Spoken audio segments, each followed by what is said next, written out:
All right, Chem 1110 students, now we're going to look at the third part of Chapter 9, which is all about oxidation reduction reactions. And those reactions are ones in which electrons are actually transferred from one reactant to another. Oxidation is when you lose electrons, and reduction is when you gain electrons. And it's easiest to remember those in terms of oxidation numbers, which we'll look at here in a minute. So this is an oxidation reduction reaction, zinc metal reacting with copper ion in an aqueous solution produces zinc ions in that solution and copper plates out. So the zinc is losing 2 electrons. It goes from a 0 oxidation number to a +2, and therefore it is oxidized, and it is called the reducing agent because it causes copper to be reduced. Copper, on the other hand, gains 2 electrons, so it's reduced to copper metal, and thus is called the oxidizing agent. Here's a little picture of what goes on if you put a piece of zinc metal into a copper solution, maybe a copper nitrate solution. That copper will plate out, and this is just a little diagram of it. All right, so I told you before, not only do we need to recognize oxidation reduction reactions, but we need to be able to balance them. And we're going to learn to balance them using the half reaction method. So if we take that very same reaction we were talking about, we can write 2 half reactions, the zinc going to zinc 2 plus and the copper going from copper 2 plus, adding 2 electrons and getting copper solid.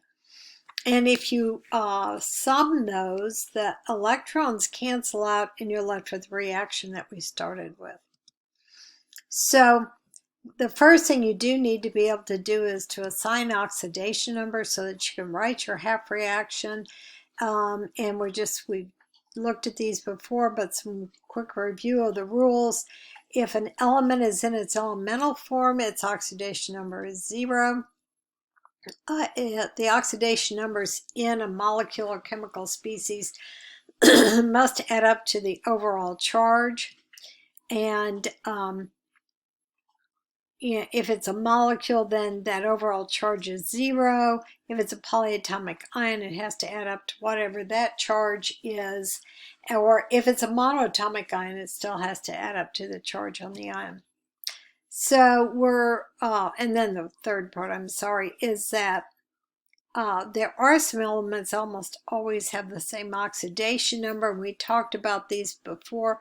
Fluorine is typically a -1. The first group in the periodic table, the alkali metals, is generally a +1, and the alkaline earth metals are +2. Hydrogen is usually a +1, unless it's in that H2, which is its natural state in the world, then it would be 0. Oxygen is a -2, and other group 7A or other halogens are generally -1, like fluorine. All right, so we're going to try and practice this. We're going to assign the oxidation numbers to the elements in potassium permanganate.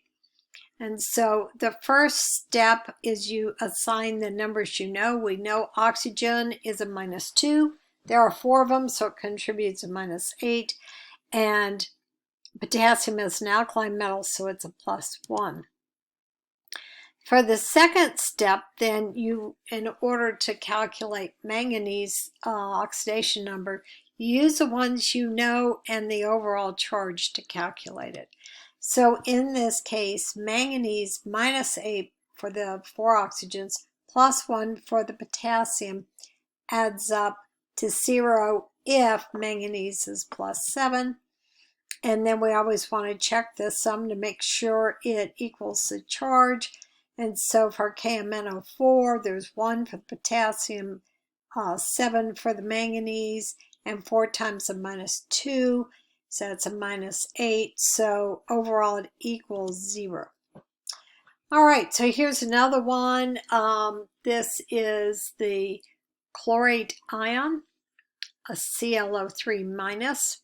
So we start with the oxidation numbers we know, which are going to be oxygen. It's a -2. There's 3 of them, so it contributes a -6.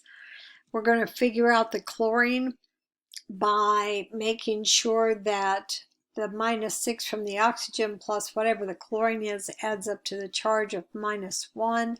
So the chlorine turns out to be a +5. And then we're going to add those up and make sure we get the charge. So if chlorine's +5, oxygen's a -2, we have +5 -6 equals -1, so it does equal that charge, and we know our oxidation numbers are correct.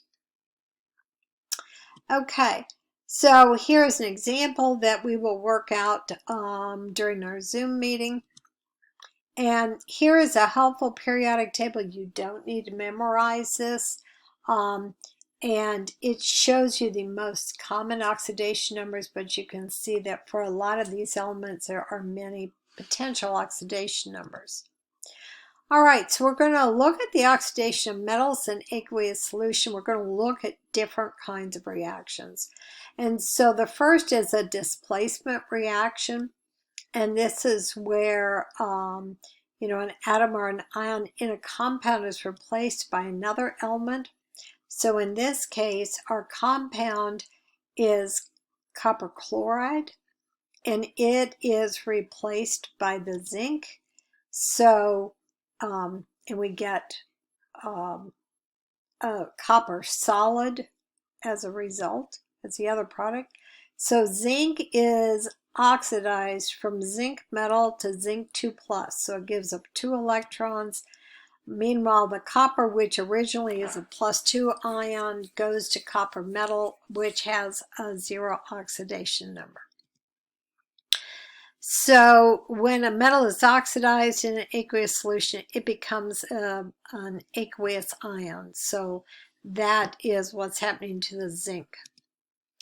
You can oxidize metals, and for this always works in a certain way. It has to do with the attraction the metal has for its electrons, and we've developed an activity series in order to determine what will give up its electrons to what metal.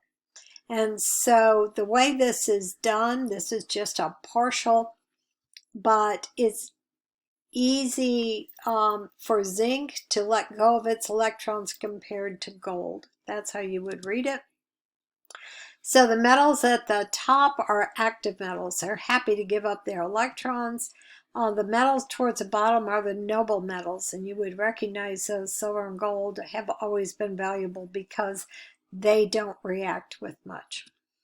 And so an element in this series will be oxidized by the ions of any element that appear below it. So we're going to use this activity series to predict some oxidation reduction reactions. If you look at this reaction we've been dealing with, zinc is at the very top, copper is towards the bottom. So zinc will give up its electrons to anything below it, so it will give them up to copper. And yet if you had copper metal and put it in a zinc solution, copper wants to hang on to its electrons. It's towards the bottom of the chart, and therefore there would be no reaction. It would not give up any electrons in order to reduce that zinc. All right, so which of these following reactions will occur? So we're looking at cobalt and barium, tin and copper, and silver and sodium. Here's our oxidation or activity series. And so if we look at that first one, we see cobalt is the third one down, and barium is above it. So therefore, the cobalt won't give its electrons to barium because it's below barium, meaning it's going to hang on to its electrons. If we look at tin and copper, we see copper is just below tin. And so the tin will give up its electrons to copper because copper has a stronger pull for the electrons. But if we look at silver and the sodium, we see that silver is much below sodium, so therefore it's not going to give up its electrons to the sodium. And here is a more complete activity series. So this has been studied for some time. All right, so here's another one of these problems that we will work out in the Zoom. So we're going to look at how to balance these reactions. And you have to balance these for both mass and charge. And so we're going to look at this reaction of chromium plus nickel ion, giving you chromium ion and nickel solid. So the first thing you have to do is write the half reactions. And so chromium is undergoing the oxidation because it's giving away its electrons. Nickel is being reduced. And the way to look at that is nickel 2 plus has an oxidation number of +2, and it ends up as 0, so it's reduced from +2 to 0. Once you do that, you've got to make sure before you add up your half reactions that your electrons balance. And so in order to do this, chromium has a change of 3 electrons, so you multiply it by 2, whereas nickel has a change of 2 electrons, so you multiply it by 3. And then you can add those half reactions and you get a balanced equation in the end. And here's another one that we will do in the Zoom. So we're just going to quickly look at some other types. Combination reactions can involve oxidation reduction. Here's an example: nitrogen plus hydrogen gives you ammonia. So the hydrogen is going from a 0 to a +1, and nitrogen is being reduced from a 0 to a -3. Decompositions can also be redox reactions. So here we have sodium hydride going to sodium and hydrogen gas. So the sodium is going from a +1 to a 0, so it's being reduced, and the hydrogen is being oxidized.